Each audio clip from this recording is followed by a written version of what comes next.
డబ్బులు ఇస్తే గానీ డబ్బింగ్‌కి రాని హీరోలుంటారు. ప్రమోషన్‌కి రాని వాళ్ళుంటారు. నా వరకు హ్మ్. అది ఇంతవరకు జరగలేదండి. హ్మ్. జరగదు కూడా. హ్మ్. అంటే ఏదైనా ఇష్యూ జనరల్‌గా అలా జరగదండి. ఇండస్ట్రీలో కూడా ఏదైనా ఇష్యూ ఉంటే, ఆ ఇష్యూ ఉంటుంది గానీ మోర్ దాన్ డబ్బులిస్తే రాని హీరోలు అనేది ఆల్మోస్ట్ మన తెలుగు ఇండస్ట్రీలో నెగ్లిజిబుల్. హ్మ్. కానీ మీరు వినలేదా? ఎన్నేళ్ల కెరియర్‌లో ఎప్పుడు గూడా? అంటే మీ సినిమాలకు సంబంధించి గాదు, బయట ఇండస్ట్రీలో. ఎక్కడ కూడా విన్నా కూడా hmm. In reality hmm. There will be several issues అండి. హ్మ్.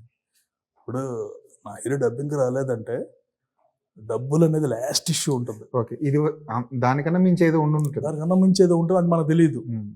తెలియనంత వరకు మనం నో వేర్ టు. హ్మ్. ఇప్పుడు గబుక్కుని మధ్యలో ఎవరన్నా మేనేజర్ డబ్బుల కోసం అన్నా సరే, హ్మ్. మాకున్న రేపకి హీరోకే కాల్ చేసి హ్మ్. కొంచెం లేట్ అవుతుందని చెప్పడం తప్పులేదు. హ్మ్.